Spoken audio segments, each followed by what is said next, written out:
Marv, M-A-R-V.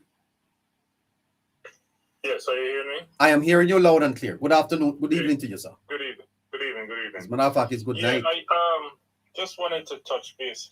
I've been following the situation in Coopers Pen, not only as a Jamaican, but as a Jamaican who has investments in Jamaica of large property, somewhat resembling in what's in question here. Okay, you are And not, and you're a Jamaican, sir. You're a Jamaican, eh? yes, I'm a Jamaican. And you're not a Tapanaris. No. Careful, you know. Careful. Always. No, but Yes. but the thing about this, there has been so many conversations and talks. Everywhere you go, you're hearing people talking about these victims. I don't want to categorize them as victims. I'll call them the squatters. Oh. But where are the safeguards for investors? Because that's what I'm listening for. Because Scratchy made that point earlier. Oh, well, okay, good. Because that's what I've been listening for. Because we have to be careful the message that we're sending to investors. If we're fostering a home for people to invest in Jamaica, True, sir. and people are going to squat on these lands, and then government is going to find ways or give them way to bail out, then as an investor, we're not going to feel true, sir, comfortable. Did you know?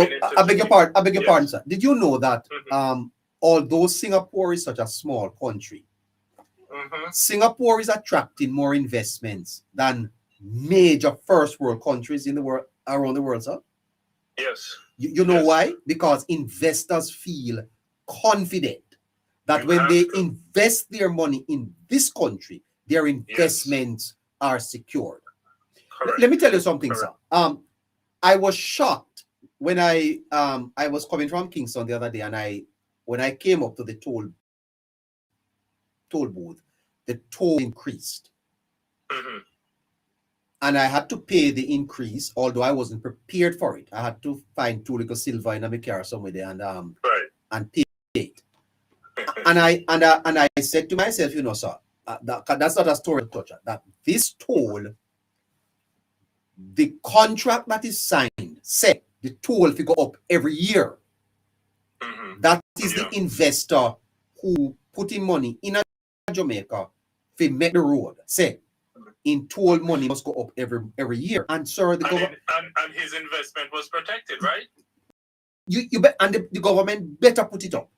There you go. Because it's a non-negotiable. You could have argue here, come argue there. The toll man no business with that.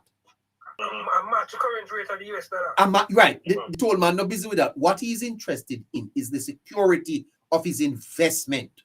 And you are raising a profoundly important point. And that is why, sir, there was a lady by the name of Phoenix who came on this program the other night. And she tell us quite plainly, said we're not ready, I mean, I could say that too. She said, we are leading with empathy. We're not leading with law. You can't lead with empathy, sir. It is the same. Did you know, sir? Did you know that the toll people, the miles of toll road, that the toll operators have to run barbed wire right along it to prevent animals from coming on the road? And do you know that Jamaicans, sir, take up the barbed wire. Wow. Thief the barbed wire from the toll people down the road. Well, I'm not surprised, because we seems to, and especially from the other side, they promote a lot of lawless behavior. They're not that are the problem, sir. And that is why I'm telling you. That's the country that they're promoting, and that's why I think Jamaica is so blessed and lucky that they have a leader in Andrew Holness at the helm. But I'd love you to explore some more, though, the concerns you have as an investor listening to this story, because you have touched on something that is important that I think requires some discussion. You are saying that you as an investor, you are not really listening for the humanitarian part so much. Not that you are not empathetic, but you are talking about, can I invest in a country that treats investments like this? Yes, correct. And quite frankly, there's a political component to this part, because I must say that I am not in agreement with those tents on that same property. Those tents should have been somewhere else. Yes. In my opinion. Yes. Because if you talk about eviction, then why are the people still on the property? There you go. That's why I said even the government right now, they have to be careful of how they treat the situation. But sir, there is not the political maturity in Jamaica, and it is a very partisan. You know, sir, the way how we practice politics in Jamaica, I have my doubts. I am an old man now, and I tell you the truth, sir. I believe in wholeness. I believe his government is taking Jamaica beyond where I think it ought to be. I think so too. But I'm going to tell you the truth, sir. I have my doubts under the present the way we practice the politics, that we are going to go far. I tell you the truth. It's the same. But neighbor, in order for Jamaica, wholeness can do but so much. Right?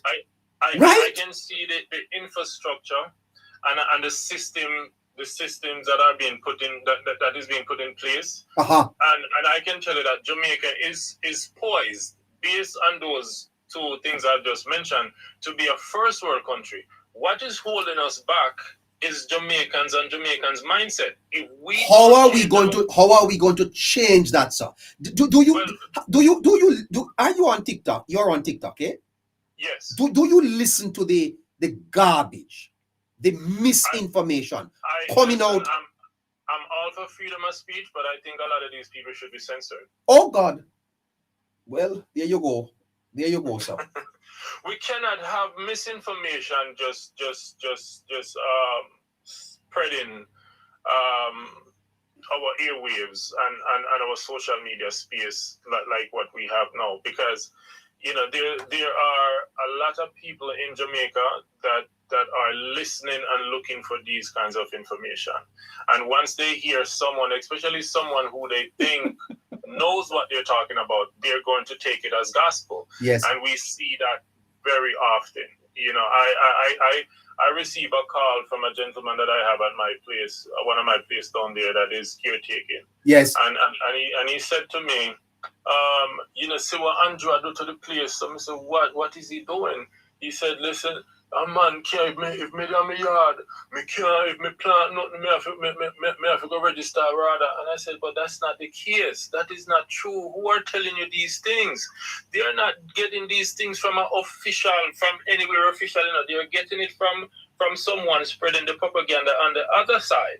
And so that's why I agree with you when you say, like, these people, that they really need to be censored. Some laws or something needs to be in place to protect the truth. When you look, sir, at countries that have done well over the last 30 or 40 years, Singapore being a prime example, you could not be in Singapore spreading false misinformation. No. As embargoed as Cuba is, sir. I spoke to someone from Cuba today. He's a Jamaican, and I asked if I could get an interview, and the person tell me, I cannot give you an interview because if the Cuban government ever knows me out here or talk them something about the country, they will arrest me. Now, that may be, you may say that is a little draconian, sir. But guess what? If you are going to preserve your country, sir, you have to shut up some people. Listen, I think in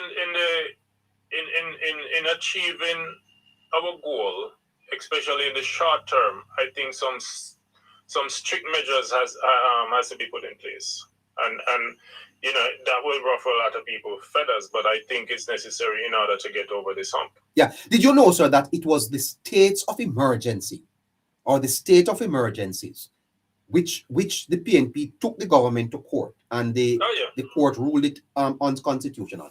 But it was the very states of emergencies that the government used to bring the crime. Then tell me something now, sir. We talk about law. Yeah, what is law when people's lives are being snuggled out? Huh? Wouldn't you give up your right and stand on your yard, sir, to spare your life? Of course. But neighbor, if you look at what is taking place in Jamaica now, right? since the reduction in crime. I'm living in the States. I've been living here for almost 30 years, and most people most people from home that you talk to now are ready and willing to go back home at some point. This was not the case 2 years ago. They want to come back home? Yes, sir. What about you? Listen, yes, I am of that mindset also, but I have kids and I have to see them too. So, for now I'll settle with just going back and forth. I'm in Jamaica like 3-4 times for the year. When my kids get older, my daughter is 11. When she gets to college and out, then I think I'll transition. But in the meantime, in the interim, I have projects that I'm working on there, so I will be there for a good portion, of the year. For the short-term future.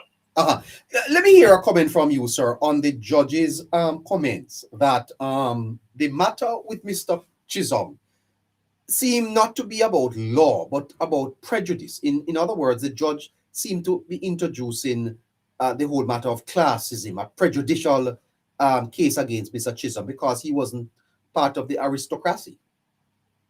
Yeah, but that is not new to Jamaica. I mean, in the US and other parts, you have racism, and I tell people all the time, we don't necessarily have racism. We have classism, we have prejudice, those things are similar if you really look at it, and that's where that is coming from because of his stature, he didn't fit the status quo, so they think that this little man, he didn't come from a big family. He shouldn't be allowed, or he shouldn't be able to afford this kind of property, and that is just coming from a place of you want to say the red eye or bad mind mentality that's a part of our culture that we don't even address, but that is much a part of our culture, and it is something that needs to be addressed because you see Jamaica and there's a segment of Jamaica that sees a person who is successful as the enemy. Right? And we have to get out of that mindset. We have to get out of that mindset. Yeah. Everyone has the ability to work and achieve and dream big. And that's a true meaning of independence. Yes, sir. Do you think, sir, that what is presently happening to the Prime Minister in particular, I am concerned that his case that has been going on now for more than 5 years, maybe there's a slight resemblance here in us. Is the Prime Minister being prosecuted unfairly, you think? I think so.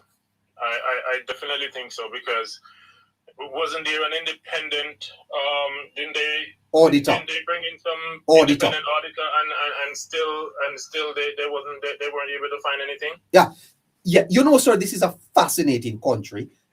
It was reported by Nationwide, you see, that the FID wrote to the Integrity Commission to say they have nothing to investigate the Prime Minister on. They couldn't open a case on him. And sir, that dropped flat in Jamaica. Yeah. A major news organization reported that the FID wrote to the Integrity Commission and that did not even make headlines in Jamaica. Headline news. Yeah, fascinating. It's a clear bias. It's a clear bias, and I like the fact that I just want them to. Well, they're getting better with the communication part of it because that was a big issue for them. But I like the fact that he kept on pushing. He did not allow this distraction to get in his way of the goal that he has for Jamaica, and that's one of the reasons why I support him.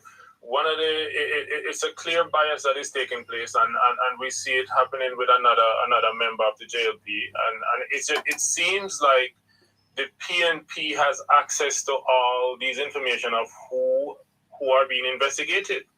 Look at what happened to Darrell Vass. You know the Darrell Vass story. Yes, that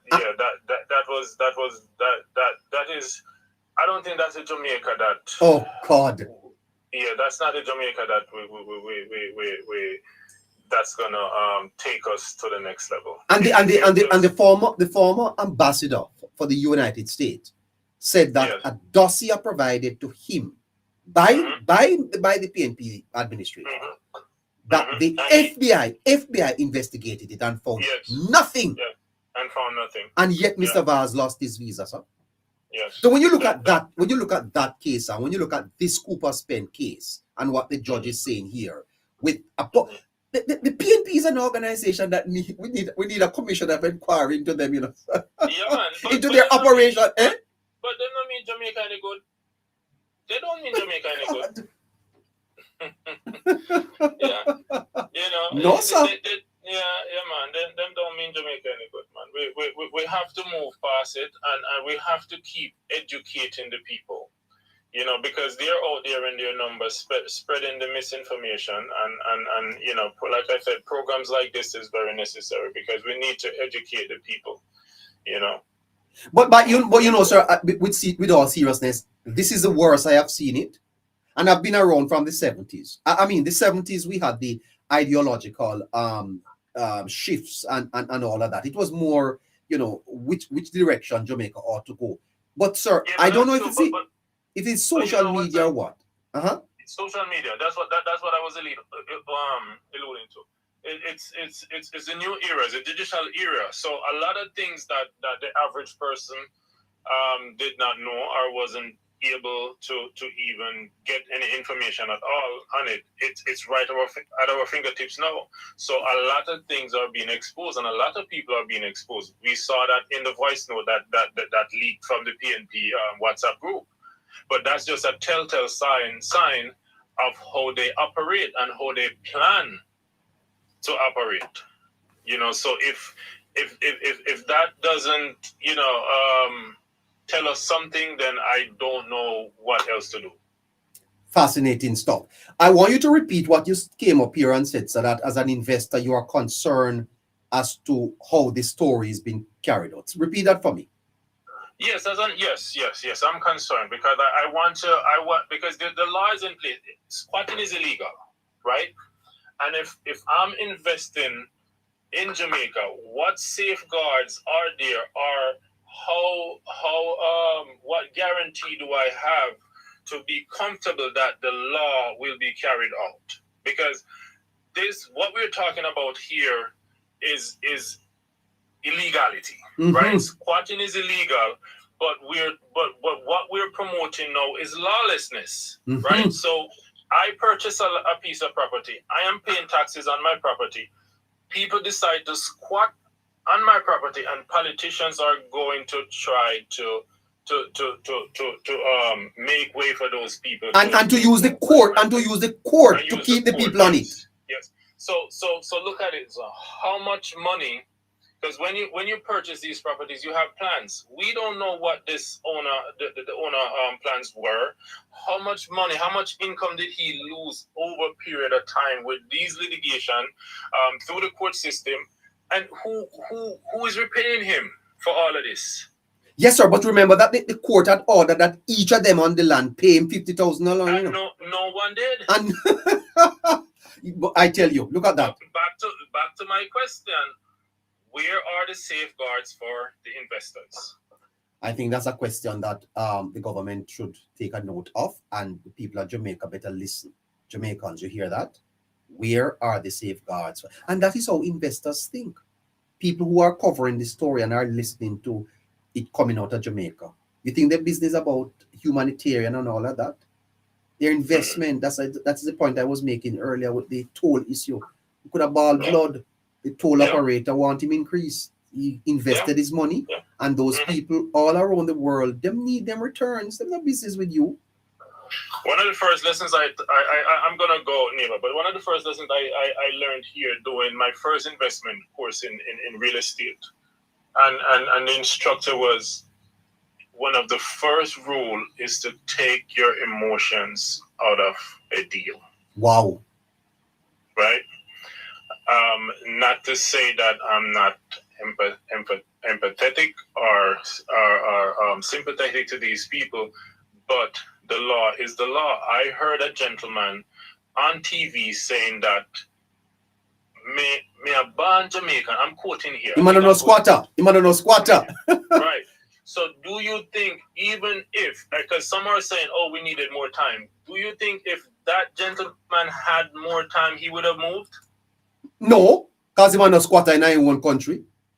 There you go. How he can squat? So you see that mindset, sir, and there was nobody to correct him. That's my point. That is where I'm trying to get. And guess what? That gentleman, he's gonna move and go squat somewhere else because he's not a squatter in our own country. That is so why I tell you. I rest my case. Good night. Fascinating. Very good, sir. Very good. Before you leave, are you still there? Yes, I'm here. 1 minute. What do you think about Mr. Buchanan, sir? Encouraging chopping. So if we're gonna strike a balance, right? He should have been immediately removed. Wasn't the gentleman same place in Trelawney removed last year? Dennis Meadows. Never. Meadows? And I mean never. Dennis Meadows. Yeah. And this man is an attorney at law, right? And this is the kind of message that he's sending to Jamaicans. Isn't this part of what would concern you as an investor too, sir? That the parliament and the parliamentarians are of such poor quality? Yes, 100%. 100%. And that's why I said before, Jamaica is lucky to have an administration like the Andrew Holness-led administration at the helm of the Jamaica. Thank you, sir. You're welcome. We'll talk. Good luck. Excellent. You hear that, guys? This is from us, an investor, a man who says he has investment in Jamaica. He says, what I have learned is you take your emotions out of the matter. You can't do business with emotions. Okay? And what are they listening for? Will the law be upheld? Yeah? As I have said to you, there are two issues here. The dignity of the individuals and the landowners' rights. Okay? The landowners' rights. Now, listen to this man here, as he speaks about have given people say watch out. Forget a notice for 1 month or 2 weeks. As squatters live on the land or whatever news them are run with, say we are what? They should notify us. Rojake says his 3-bedroom house was home to his family and represented an investment of about $1.5 million. Now he has no home, no bed to sleep in, and no idea where his family will spend the night. And he takes particular issue with being labeled a squatter. As a citizen, I'm a national, I'm a native. Me no run before I know where come here. A Jamaica me born and grow. Me and the squatters, me can't be squatters in a Jamaica. No boy can't tell me say me a squatters in my country. Me born and grow here. For another resident, the demolition. You hear that? Me I don't know squatter. You can't be squatter in my own country. That is the thinking. And that young man, he has a right. He does have rights. Anyway, I tell you, Lionel Willie, good night. Willie? No. Young? Evangelist Young?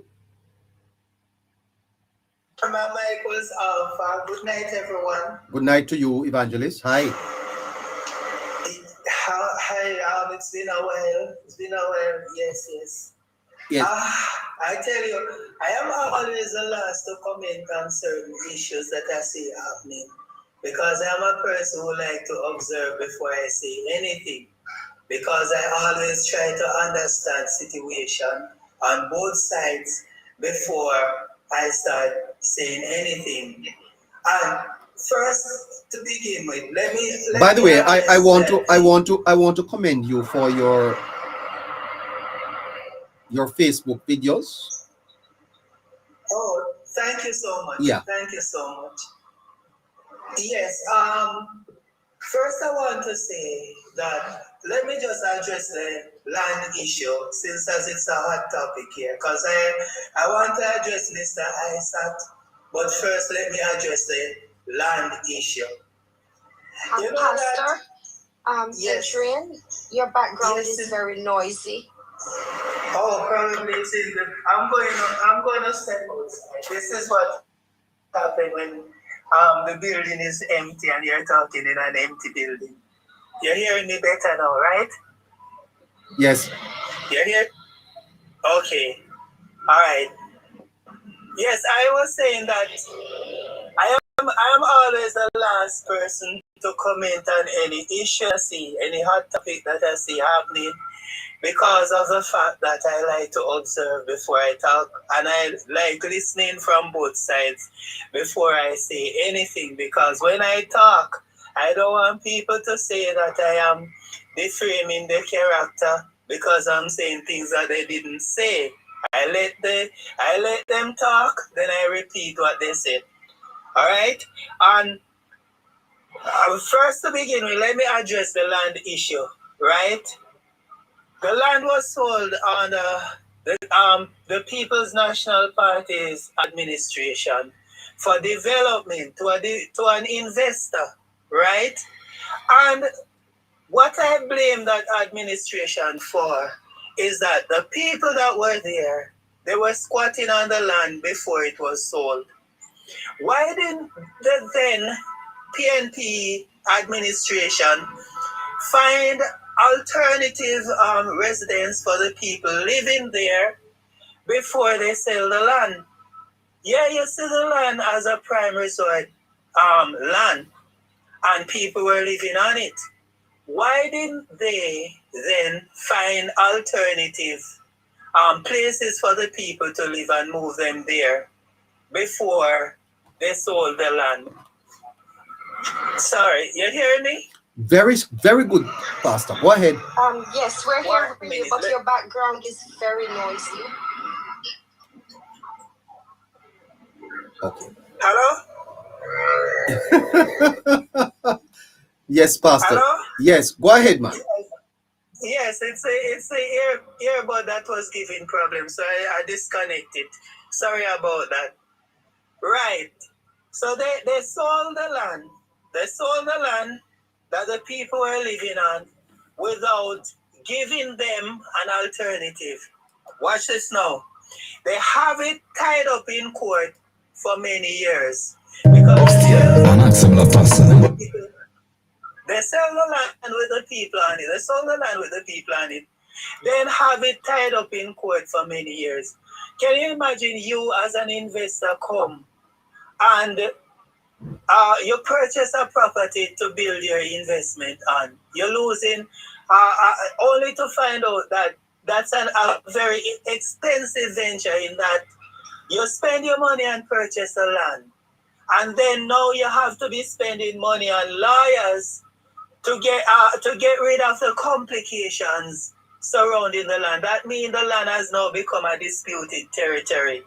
You purchase a land, and the land is a disputed territory. First of all, the People's National Party's administration should never sell a land that is a disputed territory. They should clear up the disputes first before they sell the land. But they didn't sell. They didn't sell any land. You know, the land was never sold to those people. I'm not talking about the people. I'm talking about the investors that the land was sold to. I'm not talking about the people living on it now. Okay. Because I'm saying what I'm saying is that the people were living on it before the land was sold, right? And so it right there is a problem, because first of all, if you're gonna sell a land with people on it, the land is going to become a disputed territory, which we saw happening there as the land as it's been in court, in an outer court, right? In an outer court. So what I blame the People's National Party's administration for is to sell the land with the people on it without providing them an alternative place to live. In other words, they just throw them out like garbage. They just throw out the people like garbage to fend for themselves, right? Can you imagine you as an investor, you purchase your property only to find out that you can't do with your property what you had purchased it to do? You have to be spending money in millions of dollars with lawyers and all of these things, trying to get people off your property. I do believe that what had happened, is out of frustration. The people get frustrated now. So the demolition, the demolition thing that they do, I do believe that it's last resort. I do believe that it's last resort. And frustration will cause people to do things without even thinking. So I believe that the demolition exercise came out of frustration. The people them tired of the foolishness. Another thing is what I've seen happening with the People's National Party is that many persons prefer them because they are the governing. Their administration said chop your way through things. That's why they sell the land with the people in money, because they want the people to chop the investor, and the investor is having none of it, right? Which is okay. Okay. Yes. You know, it's one of discussing the TNT, the TNT and exposing them. Many people come at me because why? They know that what I'm saying is true. Many of them say they prefer the People's National Party because the Jamaica Labour Party, they have to work, but they get more things under the People's National Party. Why? Because the People's National Party tell them chop. They don't tell them work for what you want. They don't tell them get skills. Yeah. Seriously, Pastor. If a member of the party, if I'm a member of the Jamaica Labour Party, had encouraged Jamaicans to chop the line, you think that minister could remain in the cabinet? Exactly. So when I hear, remember during the election last year, running up to the election, they said PNP man that invited Mr. Mark Golden and Isaac, the same man that said to the people, break a bed foot or something and chop the government. What he don't tell the people, is that when you're chopping, is not Mr. Andrews' only money you're chopping. It's not Mr. It is when you chop. When you say that you're chopping money, you're chopping from the government. You're chopping the taxpayers' money. It's the taxpayers' money that you're chopping. Who thief from themselves? You ever hear any sensible people thief from themselves? Quite true. Exactly. So instead of saying to the people, one person was disqualified because they mentioned the word chop, and the People's National Party, they were doing some damage control there because everybody knew that that's what the People's National Party always promote. That's why if you notice, most of the people that support them are garrison people. Even my aunt, when she heard what I did, the video that I did about with Isaac Buchanan there, she said that some persons call her from overseas and send her the video and said, tell your nephew to leave those people alone. I said, that's why I do a follow-up video and said, why is it that we can't leave Mr. Holness alone? Because he is the Prime Minister of the country. And when we see him, we see Jamaica. Why can't leave Mr. Isaac Buchanan alone? Because he is a lawmaker. He's a lawmaker and he represents People elected him to represent them. Hold on there, Evangelist. Let me play a little bit of what you're being. Protected Coopers Pen families to chop on government, chop line on government. Ladies and gentlemen, this man, for this statement, he led me to believe that he must have been on some top high grade weed when he was making this statement. You know what to chop mean, ladies and gentlemen? To steal, to get involved in dishonest activities. That's what chop mean. And you feel that he was smoking, sir? Must have been smoking something, man. Because how can you be a lawmaker and telling people to steal, to get involved in fraud? Yeah. You understand? Yeah. Instead of saying to the people, all right, you're in we wrong the investor for pushing him demolishing your house during the middle of in the wee hours of the morning when many persons were probably in their bed sleeping and they weren't expecting this.